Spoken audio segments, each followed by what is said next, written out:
Everyone is welcome here, it's time to make new friends. Fill your Glencairn. Share a dram with the spirit of Edmonton.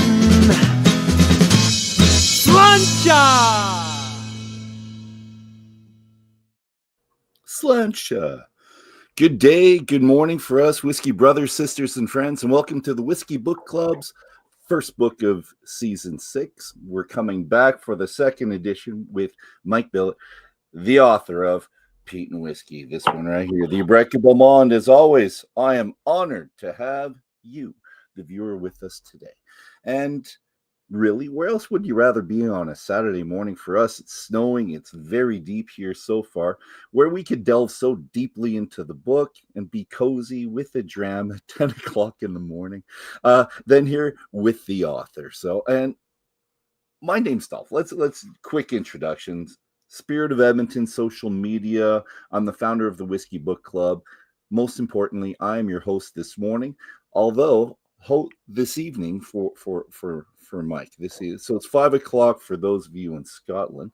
And are you enjoying your time there, Mike? Is it? You said it snowed. It's a little bit cold, but is this a good night to be in front this morning in Edinburgh, we had the first snowfall of the winter. A massive 4 or 5 centimeters, I think, where I live. And the city grinds a little bit, and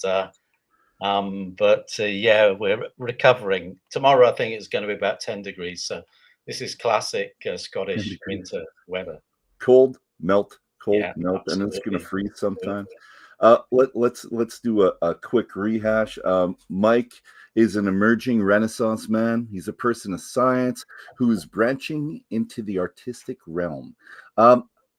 Mike's a leading peatland scientist with 40-year research career. Recent years, he's immersed himself in the landscapes, the tastes, the qualities of Scotland's single malt whiskies, and has applied his deep understanding. We saw that last time that we were together, almost 2 months ago, into the science of peatlands, which is his passion. So welcome to you, Mike. Welcome to the viewers out there. How have you done the last 2 months? How have you been doing?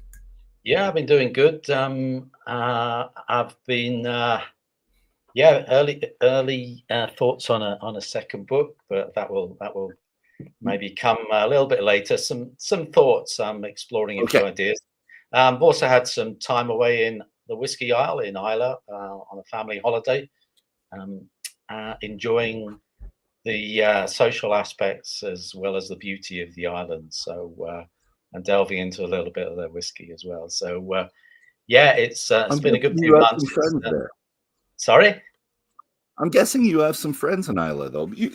Yeah, I'm assuming you've been there many different times. So this year I've been there 3 times, Dolph. Okay. I did an event at the Islay Book Festival in Brora, which was fabulous, and so I've got to know, local people there, and bang on people's door and say hello there. So, it's an island of 3,000 people. And a very dynamic place, very creative place as well. So very beautiful place. So it's a place that we all love to go to.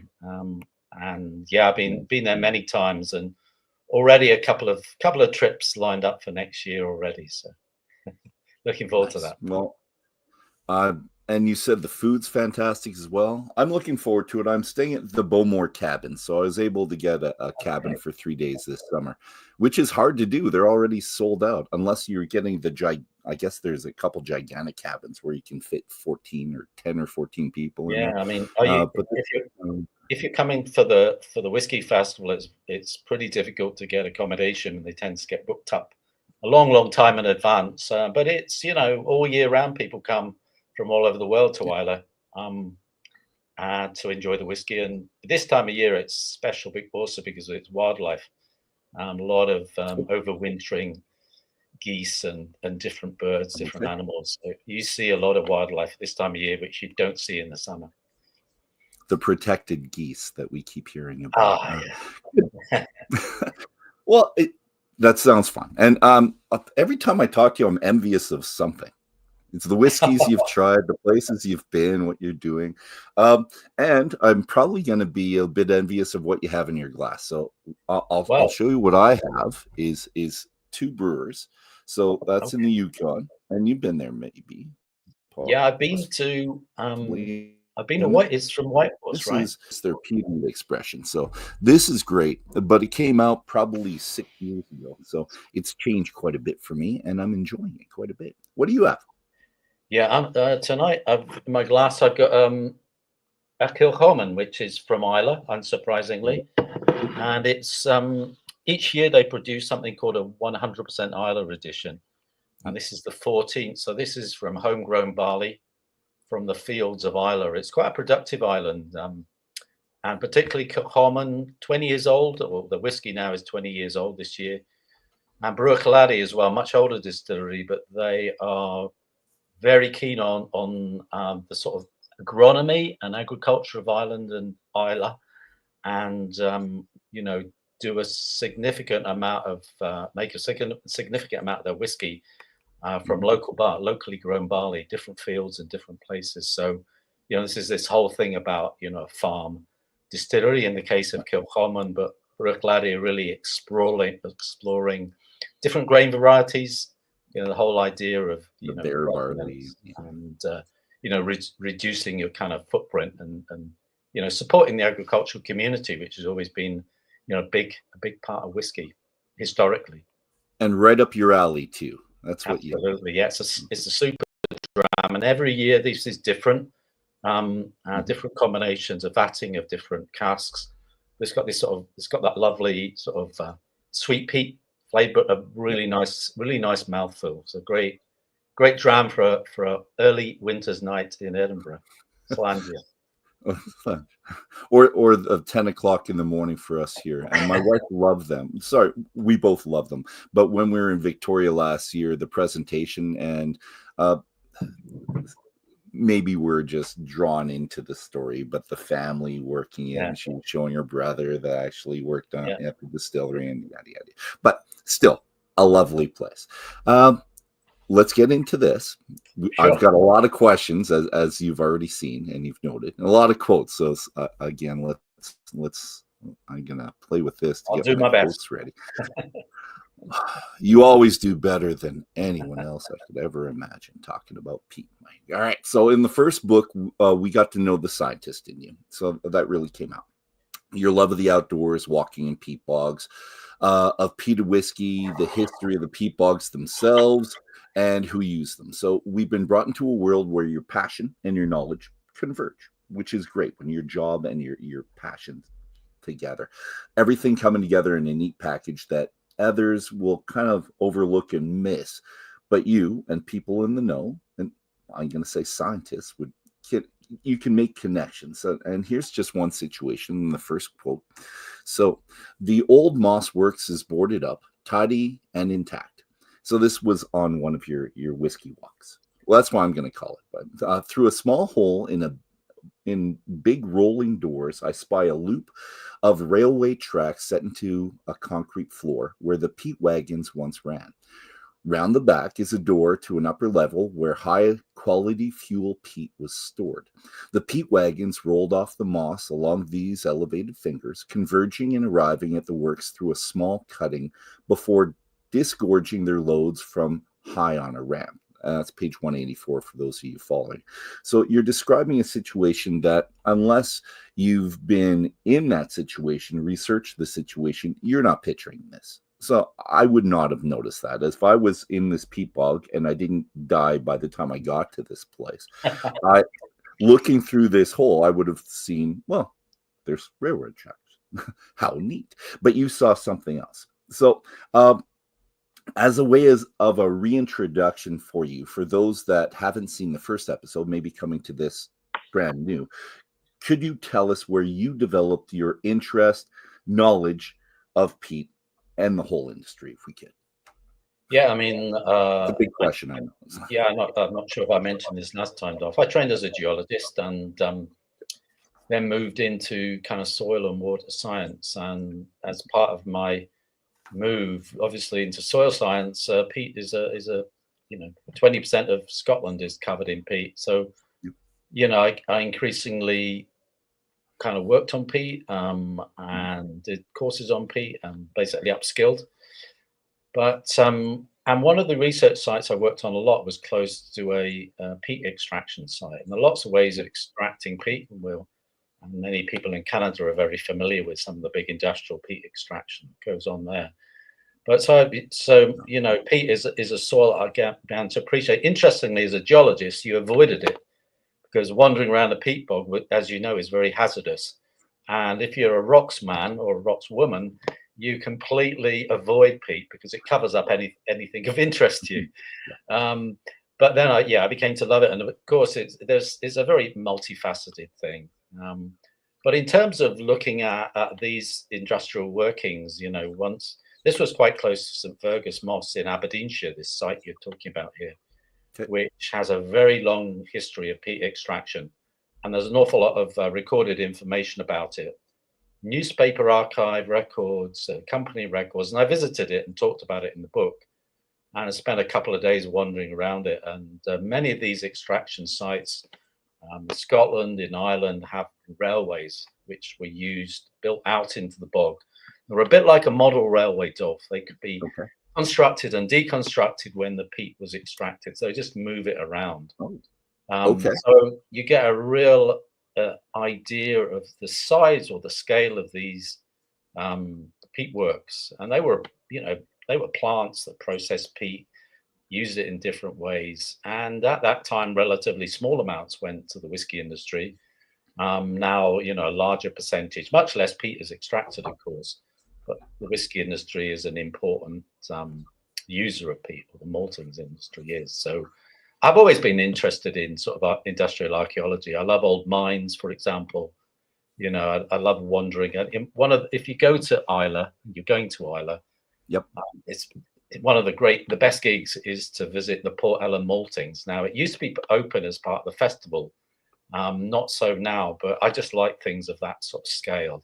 Big grain distilleries, maltings. Well, I'm post festival, so hopefully I can get in there. I'll probably drop your name.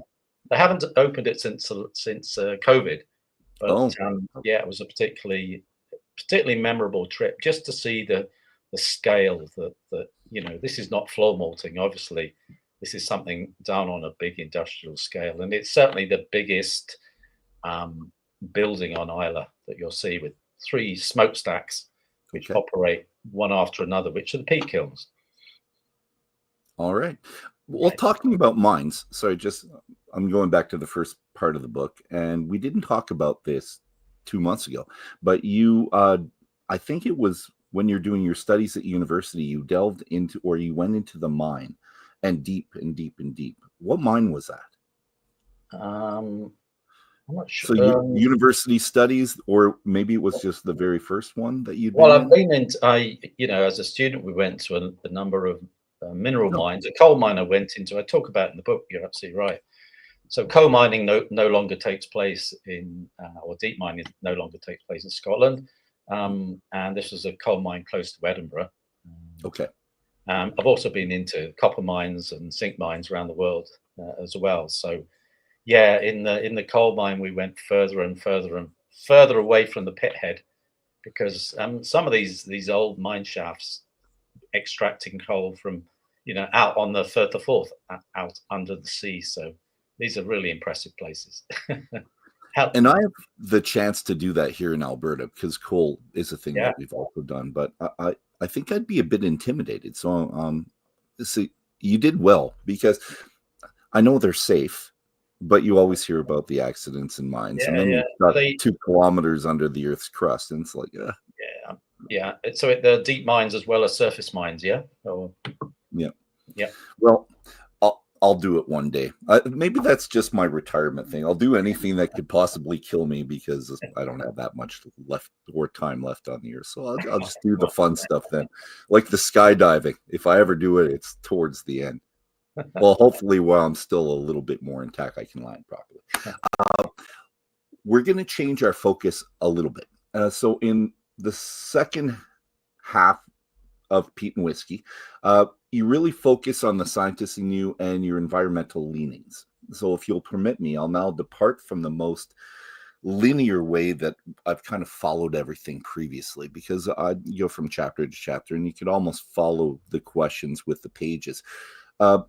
But hopefully you won't get whiplash now going back and forth, because that's kind of what I'm thinking. As I was reading the second part, it reminded me of something in the first. So the questions are going to follow that. So let's go back to chapter 4, Unlocking the Smoky Gene. You introduce us to the historical scientific advances, the determination of phenolic ppms. Using McFarland method, gas chromatograph. Chromatography, yeah. I'm going to say it several times. So gas, say it again for me. Gas chromatography. Just call it GC. It's known as GC. High pressure liquid chromatography. We're just going to let me make the mistakes. That's okay. Gas chromatography. Mass spectrometry. I should have gotten that one right. Yeah. Ion exchange chromatography. It's so horrible. I'm sorry. It's given me the motivation to attempt to add a trip to the Scotch Whisky Research Institute, because you did talk about that. It seemed really cool.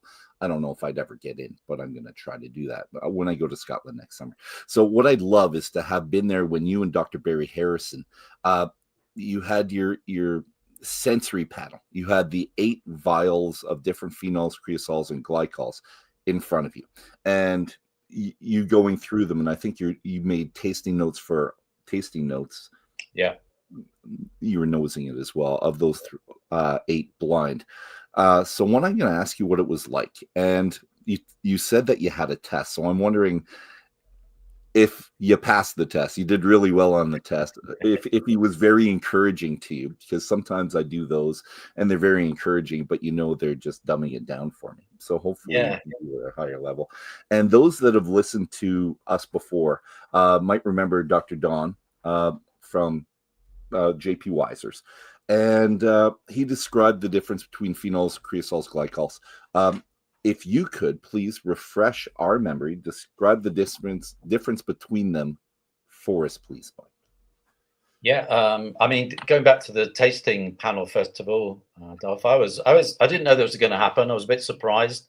Oh, okay. I was a bit nervous actually, because this, I like to do well. But it was what was remarkable was how different they all were. Obviously you've got this background of smoke. Little things sort of come out of it which make them different. So I was able to identify differences. So these are completely, they look exactly the same. They're extracts bought from laboratories, maybe extracted from plants or insects. But the basic difference between these 4 groups, which you've mentioned, is the creosols, phenols, and glycols. And it's also important to remember that each of those groups, there are variations within that. So when you look at gas chromatography or HPLC, sorry, that's my fault. That's my fault. You'll see that there are subtle differences within these groups. But best of all, start with creosols. I mean, that's the Lefroy Ardbeg type, heavy hitting, sort of antiseptic first aid box, lineament bandages type of smell. Something, people talk about sort of old tarry rope or whatever, but they're really kind of powerful phenolic compounds.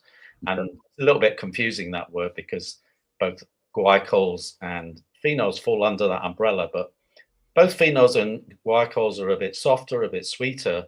But the difference really for glycols, I think, is that they are often sometimes spicy. They've got a little spicy sort of sometimes perfumey aroma with them, linking up with the sort of less powerful smoke. So some distilleries, particularly distillery like Torrevieja, which is relatively young in Skye, have really played around using chromatography to kind of identify the profile that they want within what you might call the phenol black box, which is, we often talk about ppm phenols. That is a catch-all measure of all these different compounds. Whereas, in modern and in sort of distilleries that are developing their flavor profiles, you can, look at the range of different phenols and come up with a flavor profile and a distillation profile which suits you. So chromatography yeah. is, you said that it was light. So the machine is testing the light, or no. I mean, chroma is a Latin word for light, but what chromatography does is effectively separate. So you can separate the light into different colors. But in terms of things like gas chromatography and high performance liquid chromatography, you basically you use these instruments to separate either gases or liquids. Okay. So you basically put your sample into an instrument, and the sample is then separated into its component parts as a series of peaks. And the difference between the two is that the liquid chromatography is used basically for soluble compounds, and gas chromatography is used for gases and volatile compounds. So they're used. I mean, these are the two instruments that are really the kind of powerhouse. I think a lot of whiskey chemistry, and particularly out in distilleries as well. And they're relatively easy to get. So they're used widely. And when you get inside the laboratories of the Scottish Whisky Research Institute, they've got all sorts of variations and versions of these different types of instruments working in different ways, tweaked in different ways to analyze different aspects of whiskey flavor. You didn't tell us how you did on the test, though. Oh. I did okay, but I think the key thing for me was to identify differences and note down differences and then feed them back to Barry, because this is the way tasting panels are trained, really. This is, we can talk about flavor and whether there's an awful lot of personal auto-suggestion, etc. But, for a tasting panel, I mean, they're a professional group of individuals, and it's key for them to get the flavor profiles right and identify the individuals. So, yeah, I did okay. I did okay. Excellent. Well, and for me, it's getting it right, but sometimes I think that maybe it's not getting it right. When you're on a panel and you're evaluating whiskey within an organization, you want to have the same palette for everybody. You want everyone on the same starting block. But I'm wondering if it is right. Maybe there is someone out there that has an ability that's beyond one that's already been established, maybe over the 100 years or 150 years they've been making the whiskey, but still someone that's a superstar, and they've been kind of quashed a little bit. No, we don't taste that. You're wrong. Stop it. Yeah, you're absolutely right.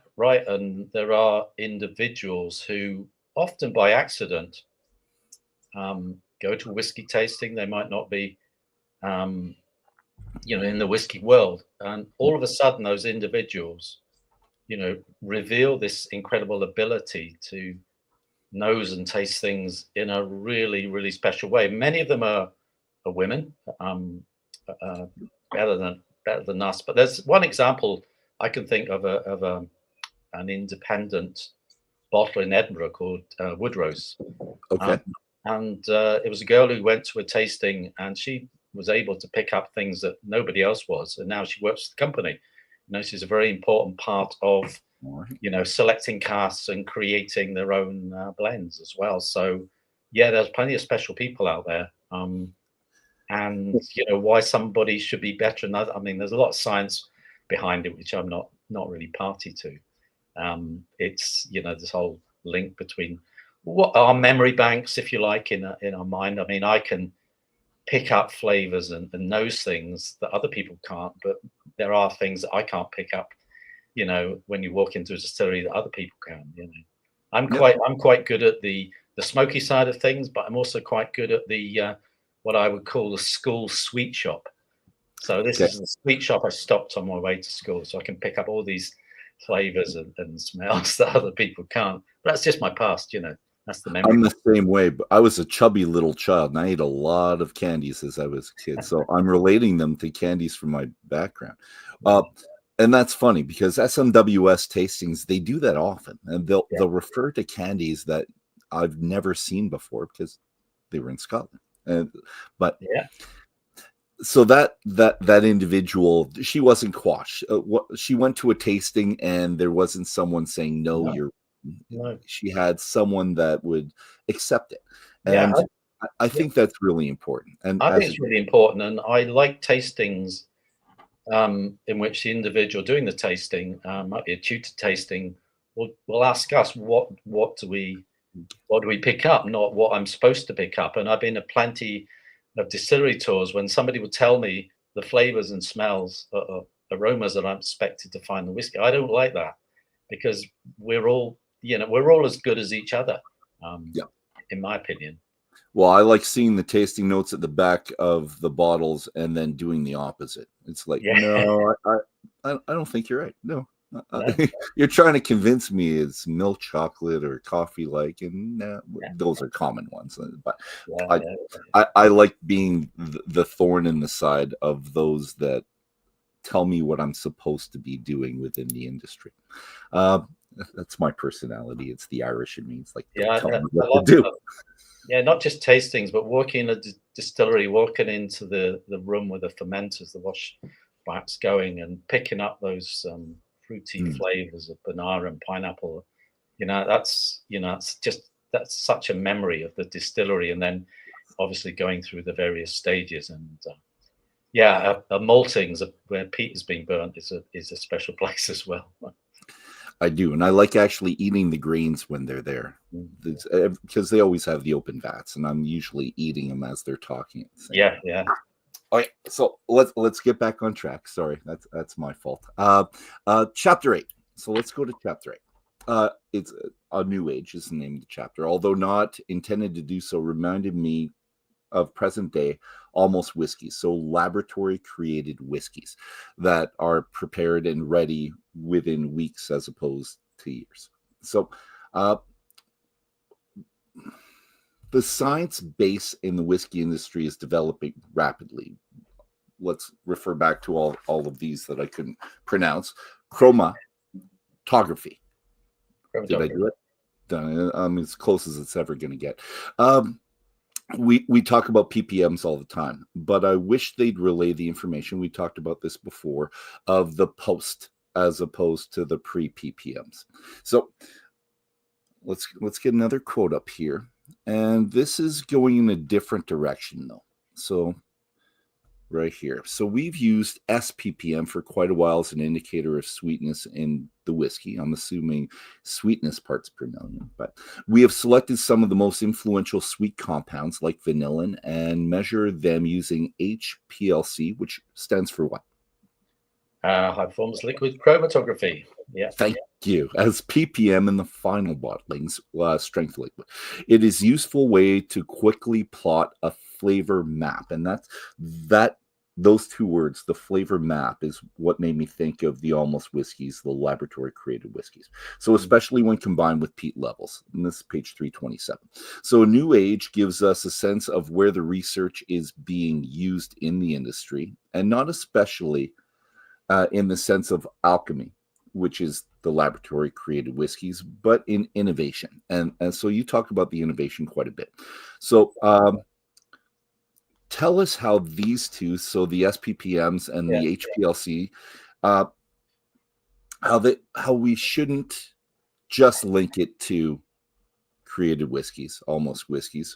Tell us about, and people could buy the book still, tell us about how it is helping with innovation now. Yeah, I think, SPPM is basically stands for sweet parts per million, and that quote is from Brian Kinsman, who's the main master blender at who's responsible for Glenfiddich, Balvenie, Elsa Bay, that group of whiskies, and he's created a whiskey called Elsa Bay, which has been made at the Girvan distillery, and he's very much into. Some people say it was the first sort of scientifically created whiskey. He's really explored different casks and different do different cask types, different cask sizes, Mhm. but also what SPPN, what the exact chemical components. Obviously, one is vanillin, but there are other components that they use to do that. Sometimes it's this sort of information is difficult to find, but he's certainly using that to support the development of a whiskey flavor profile that he and the company want. Mhm. Now, I'm aware that there are two versions of El Sabay, and I'm not sure if you tried it. You probably will be able to get it in Scotland when you come over. The second one was much better than the first, in most people's opinion. The balance between the phenolics and the sweeter components, that sweet peat profile that we love, was much better. Okay. But I think instruments have really been part of the whiskey industry, since the 70s and 80s. Certainly, being used widely across the industry, and part of it is to maintain consistency, in terms of the big companies. But I mentioned Torrevega early. Other companies like them are using it to open the flavor profile and help them to get a better understanding of the flavors that they want. So, I think some people, I'm not sure if you would classify young whiskey as almost whiskey. I mean, we're certainly seeing more young whiskey in Scotland. I mean, there's the Ardbeg Wee Beastie. I'm not sure if you tasted that. Oh, That's I've got 5-year-old. 5-year-old. Yeah. Which I love. I mean, it's a sort of good barbecue whiskey. It's got doesn't pull any punches really. It just gets on with it. Lagavulin 8, really nice flavor profiles. And I'm not sure how much science underpins the development of those whiskies, but it's certainly, I think, probably helping many of the newer distilleries, used in the right way, to push in different directions, and again, maybe improving consistency. There you are. There's in that one. the established distilleries. Yeah. So And not just that, we can go to I think can I? Yeah, I just Arden American, who are doing fantastic with Yeah, peat right yeah, now, wonderful and they're distillery. young, but it's Yeah. it's phenomenal. Yeah, lovely distillery, and they're young whiskies, but certainly distilleries like Arden American and Torrevega are really, really out there and pushing hard. Yeah. Have you had the whiskeys I'm talking about? Seven Seals, essentially, that type of whiskey where it's been made in a very small, short period of time. I'm No, I wondering haven't. if you like it and if you think they're actually going to get to a point where if you don't like it, because No, I I'm haven't. not a fan. I've drunk whiskies, well, spirits that are 2 years old. Particularly on a recent trip to Ireland, I did, and they're whiskies that are developing in small casks, but with an awful lot of control because they're just working with small volumes. There's a lot of passion. There's a lot of almost day to day or week by week, sampling and like I say, control. So you have a much better opportunity to control what you want. So I think there is every opportunity, I think, to develop younger whiskies if you're able to control the process. Well, I don't mean You're talking about smaller volumes, obviously, much smaller volumes than the big boys. I don't mean younger as in a year and a half. I have a one back here. It's called this a great distillery by us, so Almost Whiskey, and this one's 19 months old. And he went to university in Edinburgh to be able to do this for us, and it's fantastic. I like it a lot. But what I mean is something that's a week old. Yeah, created in a laboratory. It's 1 week old, and it's being passed off as whiskey or just as good as whiskey. I'm wondering if you've had the chance to taste very many of those. No, I haven't. I mean, I do enjoy tasting new make spirit, and I do like distilleries that are happy enough to let you taste it, and many of them, of course, aren't. And to me, if your new make spirit is good, you've got every opportunity of making wonderful whiskies. So yeah, everybody talks about the maturation process being 70% part of the flavor. Well, yeah, whether it's 50, 60, 70 or 80, I don't know, but I find it really, really interesting. And I guess whether it's a few weeks old or 0 weeks old, it's an almost whiskey, isn't it? Okay, let's jump into the terroir of whiskey, because this not my favorite subject, but well, you do I it, talk about and it. you do it well. And yes, let's just leave it at that. Buy the book, because there's an argument that you don't see other places within your book that I like. So, specifically in relation to peat terroir, and maybe this is the context which those of us who are willing to keep an open mind, that's what we should consider. So and you also speak of provenance, and let's throw another quote up there. At the root of this divisive issue is the absence of an agreed definition of the word terroir for whiskey, a word that should not be confused with provenance, a term that refers to authenticity. If a specific wine, cheese, sausage, or smoked ham can be clearly traced to its place of origin, it has provenance.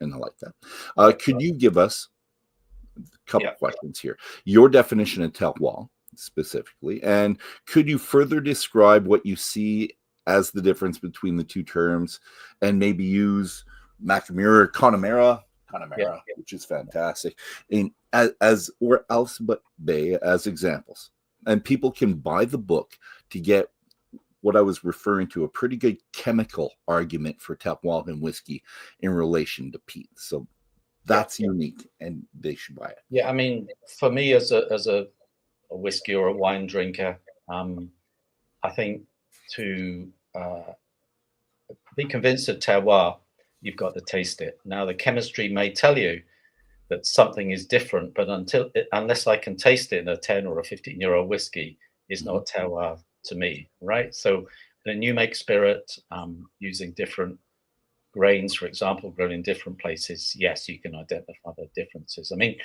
going back to the definitions, terroir is a French term that brings together really all the special environmental factors that influence whiskey character or wine character. And often that relates to barley. Provenance really is a term that relates. So with terroir, we're talking about soil, we're talking about climate, we're talking about slope. And interestingly, the European Union came up with what they said was an agreed definition, if that's possible, for this contested term, which actually included craftsmen and women. So the way the whiskey was made, what it was stored in. So mezcal is a very good example, I think, of a spirit which shows good terroir. Provenance is much, in my mind, is much more related to authenticity, and the two terms do get confused. Yep. It's really the place of origin, its history. Maybe a record existed, maybe there's a label, a record of ownership, or even a certificate. So that really, is about an individual location, whereas terroir is about an environmental set of controlling factors. So that's how I think of the two. But yeah, often of what you might say a bastardized term, which gets thrown around. And like I say, I'm comfortable with the discussion on terroir and provenance, but I think often it's a distraction in the whiskey world. I mean, if whiskey's good, it's good, right? And well, you mentioned this last time. It was Caol Ila and Lagavulin that have the same ppms and distilled and taste vastly different one from the other. And you love your Caol Ila, I know that. And you can pull out a Caol Ila anywhere, you said. So yeah, and I actually I picked up a bottle of 15-year-old Lagavulin, and you're absolutely right, because the barley ppm profile of Caol Ila and Lagavulin, both owned by Diageo, is exactly the same. Yep. But when you visit the distilleries, you see how dramatically different the production process is, particularly in terms of the still sizes and shapes. So Caol Ila, long, big stills, slow fermentation, different cut points. Lagavulin is kind of shorter and fatter, and it's got a more oily profile, which I think works quite well with some different sherry casks. So quite a different whiskey. And interestingly, this bottle I mentioned was an independent. We had a discussion. They knew it was from a Diageo distillery, and they said, "I think this is Lagavulin." I tasted it and said, "It is Lagavulin," because it's got that oiliness and roundness, which Kalila is. But yeah, I'm a big fan of both of them. But as long as things don't get over sherried.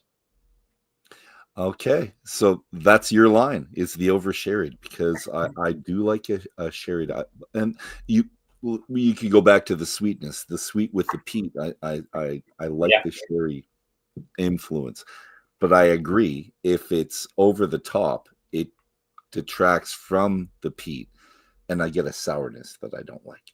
Anyway, let's forget about that. We're good. So that's done. Let's let that rest. That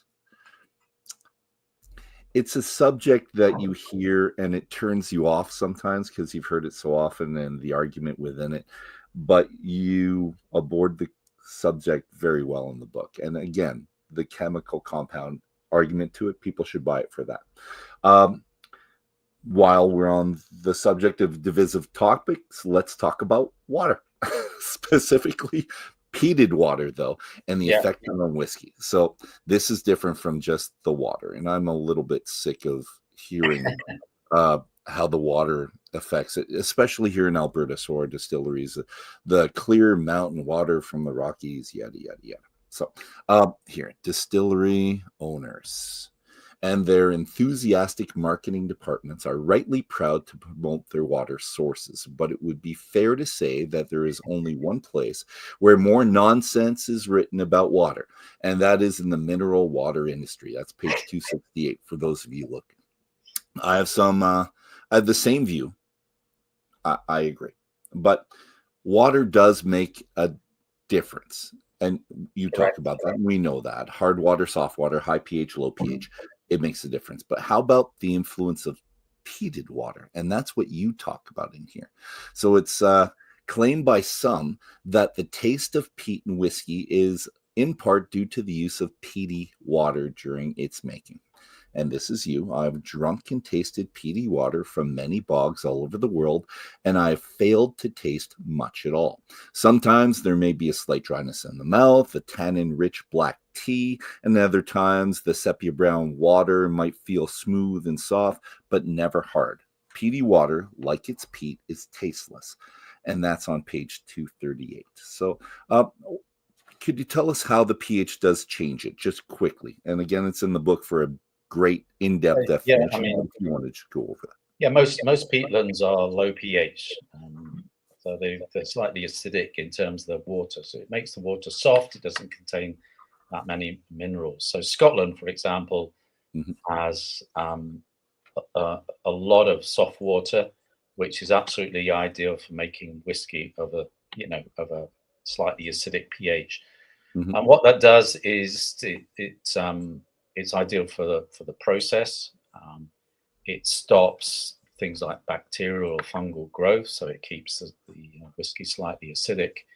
And it's also low in minerals as well. You need a certain minerality or a certain, for example, to support yeast growth, but not too much. So you don't, if you at a high pH water, if you heat a high pH water, like you get this sort of furring, in a brewery, and that's basically precipitation of salt. So there are parts of North America, Bourbon country, for example, where they use high pH water, and they say that's ideal water to make their whiskey. Now, I'm sure that's absolutely right. In many cases, the processes are different, the grains are different, but I mean, the process of sour mashing, for example, brings the pH down, so you don't get these, interference, and if you start to get fungal growth or whatever bacteria affecting the process, you can get dramatic. You also mentioned that others like that, and there's several here in Alberta, same thing, that they don't want to use the sour mash or that idea, and some love it, and it's great. What's good is this is a Scotch book, and you get to hear about the sour mashes that they're using in the States, so that's another reason to buy the book. Yeah, I think also, I mean, there are distilleries, some fabulous distilleries in Scotland which have slightly harder water. Glenmorangie, Bunnahabhain in Islay, are two good examples of that, and they still create fabulous whiskey, but obviously the process has to be slightly different. They may well take a little bit more time in purifying the whiskey, or keeping an eye on the water, keeping an eye on it before it goes into the process. But yeah, it is important. But the point about peaty water, I mean, it's one of these myths, I think, that has been pervaded in the whiskey industry, and you still see it talked about now. And when you go back to, it's not so long ago that Bessie Williamson, the famous, owner of Freud, was absolutely convinced that the peaty Isla water was fundamental to the flavour.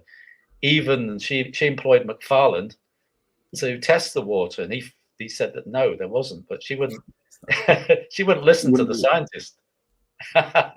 Well, and there's so many things out there, and here let's just make this a little bit larger so people can see the ridiculousness. Now, you get these things at where it's their water, and this is glacier water, which is very clean and clear, and you should use this to cut down your whiskey.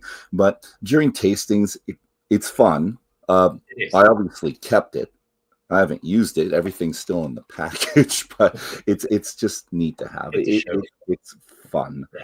Although it would have been great to actually have a tasting and said, do you taste the difference between this one and this one in your glass, and which one's which? So it's fun.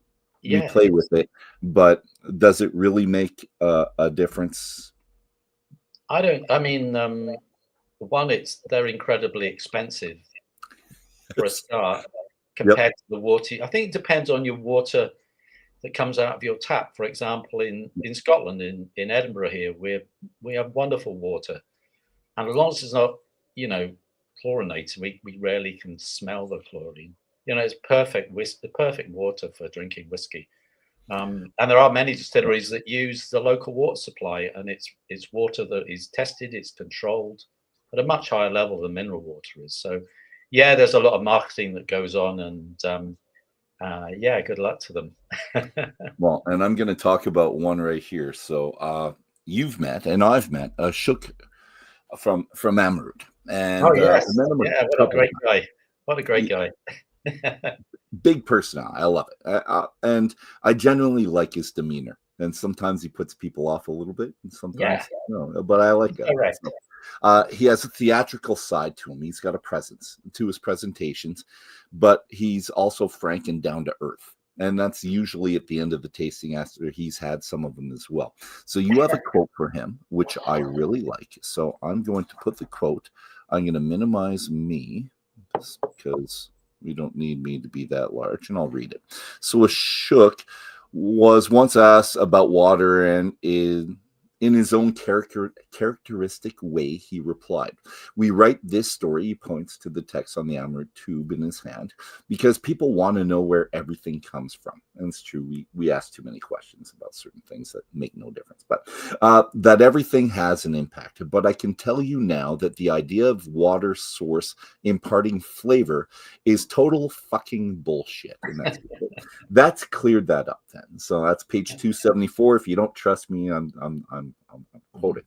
And now that we've nailed down this one element, let's add another one to the mix: the importance of peat to the water supply. And this is your quote again. "Pragmatic people understood the importance of natural resources and recognized the role that peat played in providing a secure and plentiful supply of high quality water as well as fuel." And we'll just ask you to elaborate on that. But before you do that, I'm just going to say I don't want to open the conversation up too much because the water issue, let's just talk about it a bit. But I'd be remiss to say that people, they should read in chapter 7 what they were doing with the island of Lewis water and peat experiment. So chapter 7, Isle of Lewis. Read that. It's really cool. But anyways, let's talk about this. I'll take that off. I think the key thing about peat, and I was keen to write about it in the book, is how important it is for water resources, particularly water supply and sustainability. So if you've got a peat bog, and I did a little bit of work for the book in terms of identifying how important areas of peatland, peat mosses, peat bogs were in catchments, watersheds which supplied distilleries. And the thing about that is that peat contains 90% water. When you dry it out prior to burning it, it'll go down to 40 or 50%. So it contains a huge amount of water. So that provides, so the peat provides a store for water. So when, for example, we have periods of drought, basically peat streams will often run longer than streams that have been originated from, say, a different rock or a different soil. Yeah. So there's plenty of water there. So it provides that sort of backup, if you like. So a peatland that gets damaged, and we'll probably come and talk more about that at some stage this evening, often that ability to store water is affected. Drainage of peat is not good. You need to drain a peat before you can cut it. And the other thing about peat is, in terms of water, is the water quality, because peat contains a lot of organic matter, obviously, and that organic matter is fantastic for absorbing pollutants from the atmosphere. So it's very good at cleaning up water. So many distilleries will benefit from the water. It might be slightly brown, but certainly potential pollutants will be removed by this, if you like, natural filtration process, slow natural filtration process that goes on in the bog. So yeah, the quote that you just put up there relates to, some of the earlier illicit distillers, many of them who when you look at the location of illicit stills in Scotland, there's always a peat bog. Always seems to be a peat bog nearby. I'm wondering. They were hydrologists as well as distillers. Well, people in the business everywhere, the scientific side and the other. I'm wondering, and I never asked you this before, and I don't think it's in the book at all. Within a peat bog, is there a stream? Does the water flow in different ways that might be predictable within the bog itself, or is it just top, bottom, and out type? Yeah, that's a very good question. I mean, all peat bogs are different, and makes sense. From a elevated peat moss, like a plateau, what you will often see at the edges is small streams developing, and gradually it's like seepage streams which grow larger in size, and they come together like kind of veins, getting larger and larger. So then you get larger outfalls from the peat bog. I mean, but peat also contains something which we call pipes. So there are these deep channels that actually I've seen peats during high rain, water kind of just erupting from the surface.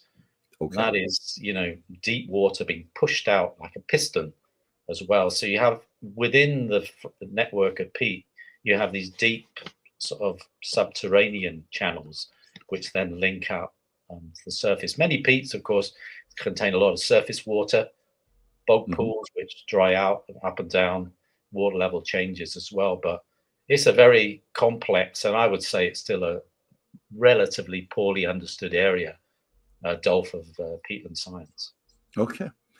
It was just a thought that came out. Yeah, I should have asked you a while ago about this because it comes into your consciousness and then out within these questions. So that was one. Was it like a flowing river in there? So things being pulled, and is it predictable where you can, if you know that you're taking a part of the peat bog for drying, will this affect other parts of it?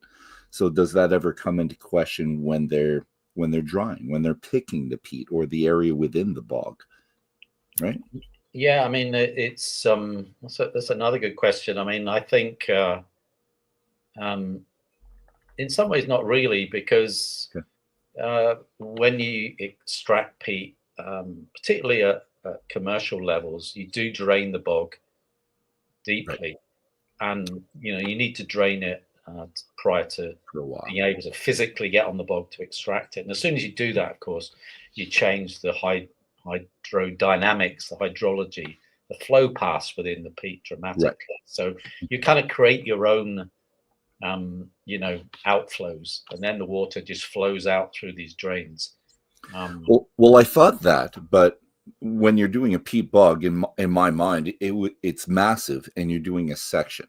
So Yeah. when they were deciding which section that they would dry, is it just because it's closer to the railroad, to whatever building, or is it because it was the best chosen area that's not going to affect the rest? Yeah, I mean, I think naturally, to avoid excessive labor on a peat bog, if you like, you would choose the drier areas, which probably would be easier to drain, and leave the really wet ones alone, if you could avoid that. And I would suggest that it's a way forward in terms of if peat bogs are going to become new peat bogs, or new sites are going to be used in the future. That is an important consideration, to actually look at where the water is and the best ways of maintaining the bog intact. Okay. All right. We're going to depart from the scientific for now and the environmental portion. And I'm going to try to bring you on to a small little side note. When you read the book, this comes up several times. So what I think is your most important stance revolves around the need for preservation in peat bogs, and we'll talk about that later. But there is a recurring theme related to the clearances. Now, this comes up, I probably noticed it 5 or 6 times, but you draw our attention to it often enough, but you don't go into great detail. And I think maybe you want to, but you don't. So another quote, of course. The document, which was clearly used to plan the removal of the villagers to facilitate the arrival of sheep, reveals in stark detail the calculated and systematic way that this was done, but not the human cost and the emptiness that followed, page 245.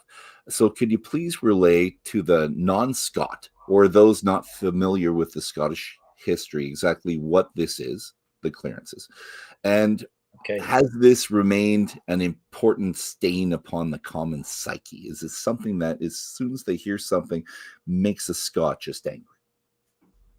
Yeah, I mean, the Highland clearances, as it was known, took place between about 1750s to about the 1850s. There were also major clearances in Ireland as well, related to things like the Irish famine. So this was the depopulation of large areas of the Highlands.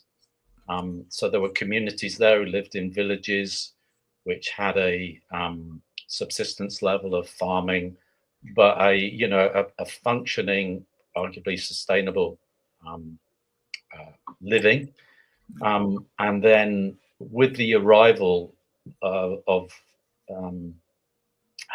landowners that who wanted basically to depopulate the area and remove people from the land and replace them by sheep. So really the clearances involve the forced removal of people, many of them who left the United Kingdom and went west across the Atlantic to North America. And you come across huge parts of the Highlands which are just empty of these abandoned villages, very sort of sad places, which does still very much remain part of the psyche, and individuals or individual landowners are associated with this, particularly the one you quote there, which is the Duke and Duchess of Sutherland. So very much still part of the psyche of people in this part of the world, and really this is about an imposition of a way of living, which the Scots didn't want.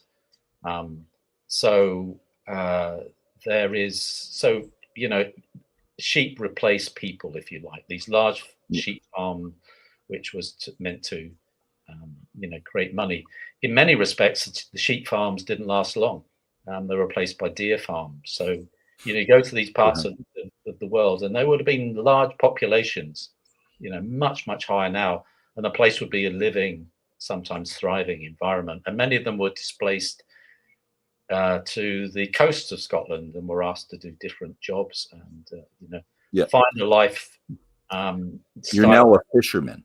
Or now you're working, yeah. Yeah, exactly, and do things they weren't familiar with. So yeah, it's a pretty sad and grim time, and many of the people I like I say, it's it's a really interesting but very important part of Scottish history, which very much relates to the imposition of a way of life by one or two individuals, rich individuals, and imposing that on the local population. And that's something that affects many people in different parts of the world. Well, and you lived through the Brexit vote fairly recently. How did Yeah, this but no, I kind don't. of I mean, jump into the Scotland conversation? voted to stay in the European Union, so yeah, I don't think it really affected that in any way. But again, it's don't want to get into politics too much, but I don't think that. But yeah, there are Scotland is still large. Majority of the land in Scotland is still owned by relatively few individuals. Yeah, Um, Canada as well. yeah, and pleasingly, we're seeing more and more local local involvement in terms of land buyouts and community programs, and if you like, giving the land and the crofters back, some of the rights which they lost. But I'm not a historian of Scottish history, but it's something it's very much there all the time. And as you say, I mentioned it Okay. several times in the book. I mean, the book is long enough without me delving into the details of Scottish history, and there are many excellent books on the Scottish clearances and the Irish clearances as well. Okay. And I'm not going to leave it there. I'm still going to ask one question, because we have Clynelish and Talisker, which were clearance distilleries. You described that.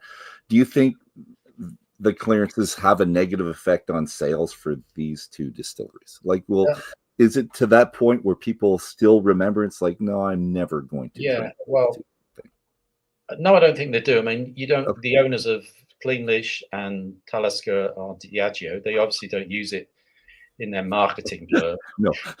But Talisker, Clynelish was built in 1819, Talisker in 1830. So that was, right at the back end, or the last 50 years of the clearances. And certainly the quote that you put up there, many of the villagers from that part of Scotland were displaced east, and some of them in that part of the world may have ended up working at Clynelish for the Duke of Duchess of Sutherland's distilleries. So I don't think it was a stain on it in terms of the distillery's name, but very much it was, the arguments were made, don't really stack up at all. Yeah, there was a small amount of employment, but even in those days when large numbers of people were employed in distilleries, we're just talking about a drop in the ocean compared to the hardship that was imposed on, so many people across the length and breadth of the Highlands of Scotland, particularly. Okay, so I just wanted to have that one aside in the conversation. Yeah, sure. Because everything's environmental and scientific, but there was that, and it was, I don't want to say a recurring theme, but or maybe I was looking for it. I don't know, but I saw it. Yeah, you can't, in writing a book like this, I think it's important to realize you can't get away from the history. And I don't want to get away from that, because it is so much, Scotch whiskey and the story of Scotch whiskey is just embedded, in everything that happened at the time. And there's some lovely books written on subjects around it as well. So, I think it'd be remiss not to do that. And there are many more. And I'm sure that you mentioned them in the notes and references, which we talked about last time, was quite in depth. So if people are looking for the information, you can go. I did everything I could to allow people to dip back into, much more detailed documents on the clearances, for example. And let's progress with something else that's of importance to you as well. So we did this quote last time. I'll read it again. The old peat banks, like they've been gnawed by some Halcyon giant, its bite marks scarring the surrounding slopes, page 267. So we talked about the disregard for the nature in favor of money, and the disrespect that kind of guiles you a little bit. But in walking on 90% water through the flow country. You mentioned how important peat bogs are to the world. Now, you touched on that, but I want to come back if we can. So, like another quote, like many parts of the world, the climate in North Scotland is changing, and the peatlands of the flow country will not be immune to the impact of these changes. Scientists work hard to tease these apart. The difference between the signal and the noise. And I wanted to include that because page 215.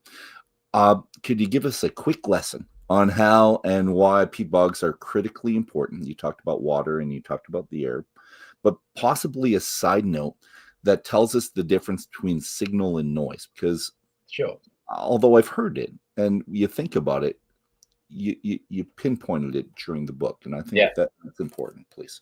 Well, yeah, let's start with the importance of peat bogs then. I mean, the importance of peat bogs in the world is because they store huge amounts of atmospheric carbon. So if the peatlands of the world didn't exist, the carbon dioxide concentrations in the atmosphere would be much, much higher than they are today, and the world would be a much, much hotter place. So peat bogs have this ability to lock up and store for significant periods of time, as long as they're not damaged, large amounts of carbon as organic matter. So countries with functioning, healthy peat bogs are going to be, much more effective, or the land surface is going to be much more effective at locking up carbon. You damage those peat bogs, and then you can start to release that carbon. So, for example, in Scotland, there's a major program of work supported by the government to restore our peatlands, to increase the ability of peatlands to lock up carbon. That's making them healthy again, re-establishing the vegetation and getting the peat to start building up again from the surface. Now, the signal and the noise is actually, the quote comes from a well-known book by Nat Silver, American author, but I like it because as environmental scientists, we go out and measure things. We measure things all the time. We measure things long term. And year by year or season by season, we see some quite dramatic differences in our weather. So that's the noise, if you like, the white noise of data is out there, and it imposes. So it makes it more difficult to interpret. The signal is the long-term trend. So what's happening over not 1 year, but 10 years or 20 years. So we're looking to see, for example, whether a peat bog is growing again, whether a peat bog is beginning to function in a better way, whether it's locking up more carbon from the atmosphere, whether it's releasing more. So those are the sort of signals that we're looking for. So there's a lot of data science, statistical analysis that goes on into unpicking the signals that underline the noise, and that affects any sort of science that's done outside the laboratory, really. Okay, is that clear that up? It does. And if they want more information, guess what they do? Buy the book. That's what you're going to do. Two more questions about this in kind of a different way. And obviously, the solution, here's a quote. The solution for the whiskey industry is to invest in a program of peatland restoration that captures, on an annual basis, at least the same amount, but ideally more of the carbon from the atmosphere than extraction and combustion releases. So two questions come to mind with this quote. So first, you do mention reforestation that has given way to peatland restoration. So why not focus on reforestation? Because in Canada, that's what we focus on. We plant trees. Yeah. So what are the positives and negatives is what I'm looking for reforestation. And are there specific distilleries? You did highlight, was it one or two? But if you could talk about what they're doing now for peatland restoration. Yeah, I think peatland first of all, I think it's important to say that the whiskey industry just extracts 2 or 3% of all the peat that's extracted in Scotland. The rest goes into horticulture, possibly, local fuel. So the whiskey industry is a small player, and it's making large steps to reduce the amount of peat, for example.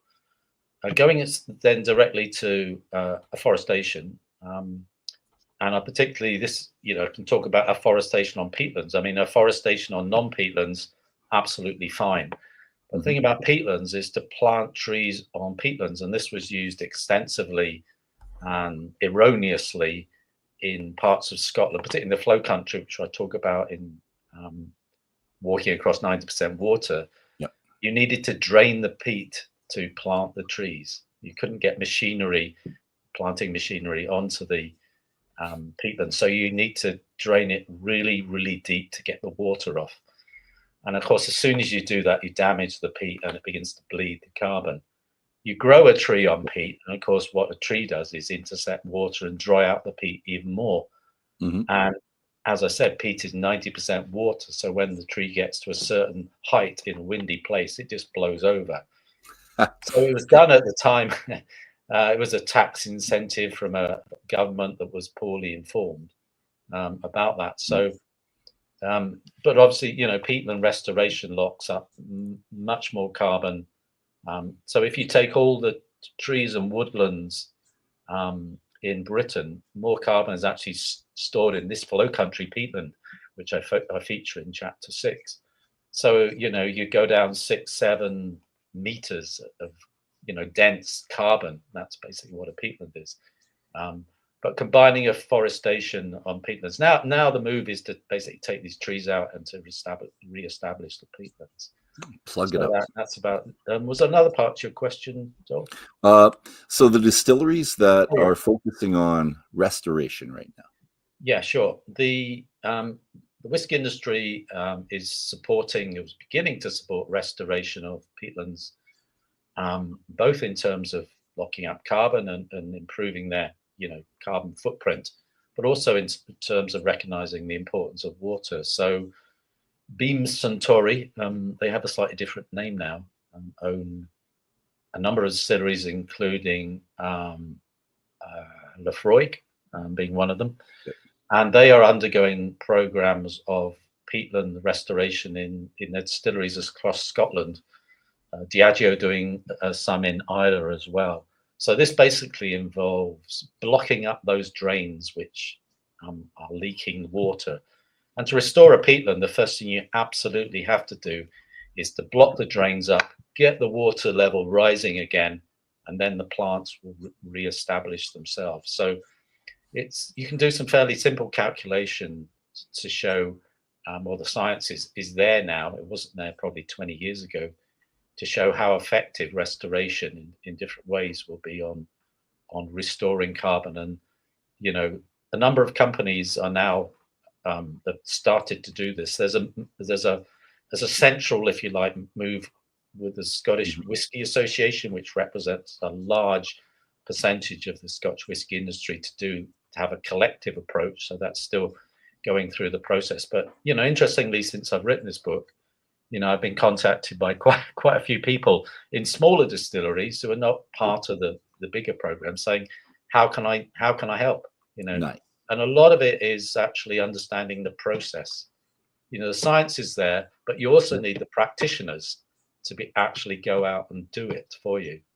So the guys with the machines, in effect. Says, restoration. There are many ways you can restore peatlands using different approaches. And different, all our peatlands are fairly different in many respects. So you have to apply, some sort of intelligence, if you like, to the process of restoration. How important is it for the distilleries, though? Because if they're only 3% of the peatland, why focus on them? Or is I think what's happening, well, looking ahead, is this year in Scotland we'll have a ban on the sale of peat moss in garden centres. So you'll still be able to use it as in the horticultural industry, but a large amount of shredded peat is used. So if I go to a garden centre and want something to plant plants, I can still buy peated compost. That ban is going to happen. And what will happen? There's a consultation going on in Scotland about ban of peat in for industry, horticulture and industry particularly, but of course probably 50% of peat use is in the horticulture industry. Now, if that gets banned, that means that the whiskey industry becomes more visible in its use of peat. Okay. And I think the whiskey industry has always had very strong environmental credentials because it's had to. Yeah, the distilleries are in beautiful places. You couldn't go polluting water. Yes. You had to use any energy efficiently. You couldn't just throw it away. And so there is a move, I think. Obviously, it creates, for a distillery to be involved in restoration, that is an important message, an important story to tell. Yeah. And 10 years ago, you'd go around a distillery, nobody would ask about peat. You go around Ardbeg now or Lagavulin, and there will always be one or two questions about should you be using peat? What are you doing to restore it? So it's a really interesting sort of dynamic moment when the whiskey industry does recognize it, and I think is making the right steps as well, and also supporting research to use less peat. So watch this space, but I think it's moving in the right direction. So it's making you happy, them doing it. Even if it's 3%, it's more visual, and maybe it just opens your eyes. Because we get articles all the time. This just came out. Glenturret, they're not going to make peated whiskey anymore. And then people are up in arms. Oh my God, we're running out of peat. Well, Glenturret sold very little peated expression. They didn't use it very much, so it makes sense that they don't. Yeah. But should people be so scared that, oh my God, the peat industries, we're not going to have enough for our distilleries over the next 20 years? You've got stop using it. Yeah, I think I can't see if peated whiskey is such a huge part of the DNA of Scotch whiskey, and I don't see a future in which peat won't be used, but I can see a future in which the whiskey industry is putting more carbon back into the ground than it's taking out. And with 80% of our peatlands in Scotland damaged, and basically not the money to restore them, getting the whiskey industry on board will be huge, and a pragmatic way of kind of Scotland meeting its kind of carbon targets. I mean, going back to individual distilleries, I mean, they're always, a few years ago, it always seemed to be that, I can't think of too many distilleries that didn't have some sort of peated expression. And I don't think that has to happen. Leave it, there's a lot of whiskey, I remember an article, read a BBC article, it was all about the end of peat in whiskey. I mean, that's just nonsense, really. Yeah. I don't see this as happening, but that's not to say that we're in a place where steps need to be taken to get the industry wholly supported and fully on board to restoring our peat bogs. And of course, it's very good for the carbon footprint, and it's very good for business. It looks good, and it is good. Absolutely, they both are. We're coming up on almost an hour and a half. So okay. This is where I ask you if there's something that we haven't touched over the last or 2 months ago or today that you'd like to discuss, that you would like to put your finger on and make us focus on. Yeah, I think the story of peat and whiskey is, in some ways, one of the things that really interests me is what is it why do we love this sort of flavor profile of whiskey, and what is it? And I've talked to various people about this, and it seems to be sort of deeply set within our psyche. And many people who are not whiskey drinkers, you give them a sweet peat and they'll say, yeah, I really like that. That's different. It's a good starting place. So, yep. At the end of the book, I kind of explore this a little bit. And maybe I could just read a little quote. I'd love that. Right at the end. It's actually the last chapter of the book, but it's really about what is it that makes us so, what page are you on? yeah, what is it that makes us love peat and whiskey so much? But and I Page? go on to say, our clean, modern, sanitized, smoke-free lifestyles, do we still retain a distant ancestral memory of smoke from a time when we cooked with a peat or wood fire, warmed ourselves in its heat, and cured and preserved food with its smoke? Maybe somewhere in the deep recesses of human memory, we still yearn and search for those lost sensory signals and find comfort in a whiskey infused with the smells and flavors of peat smoke. But it's okay not to overthink this and just reward yourself with what Barnard called this lovely quote, the incense of slumbering ages, which I absolutely love.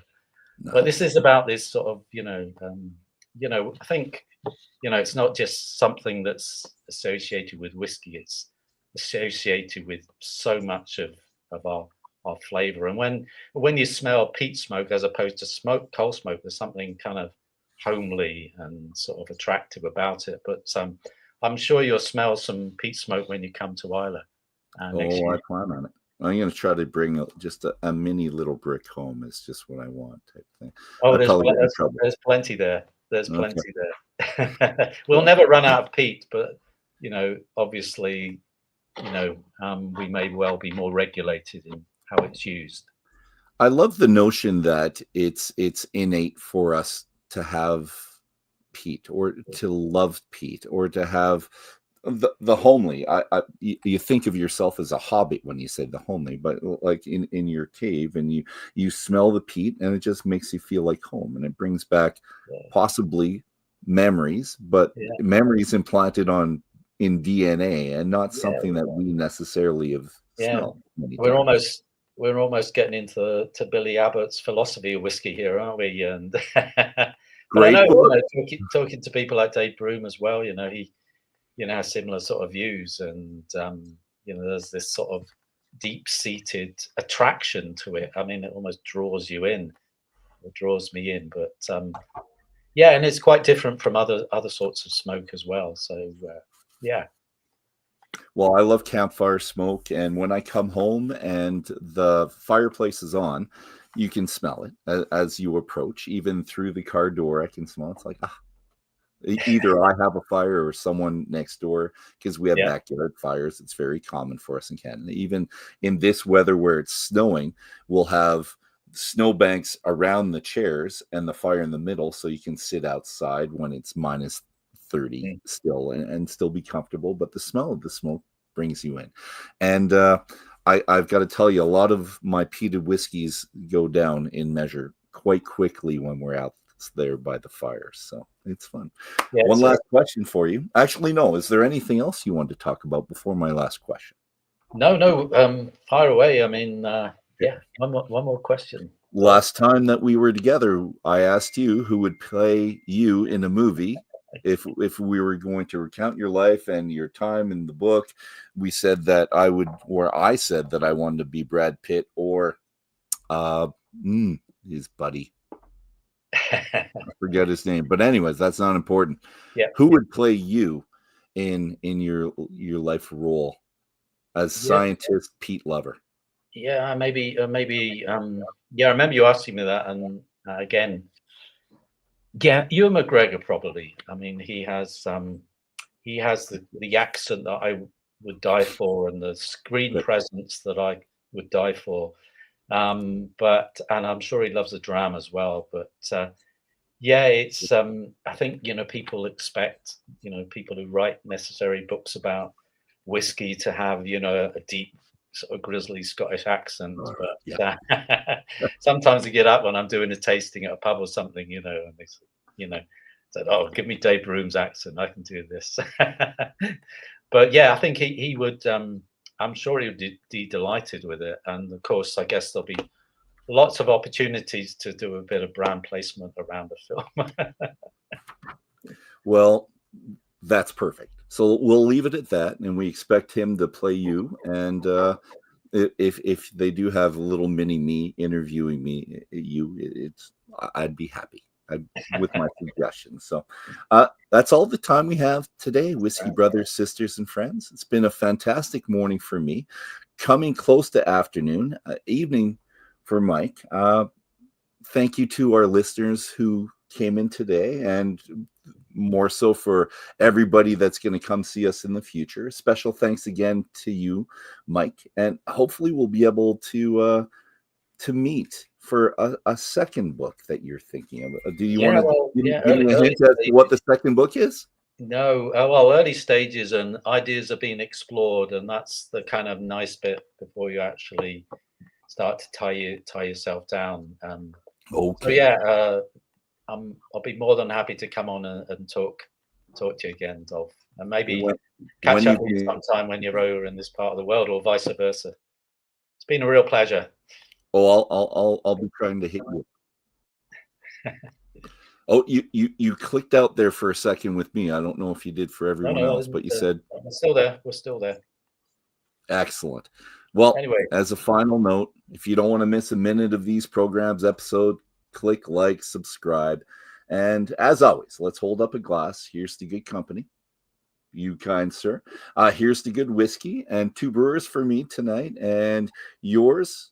What did you have again? Kilholman from the island.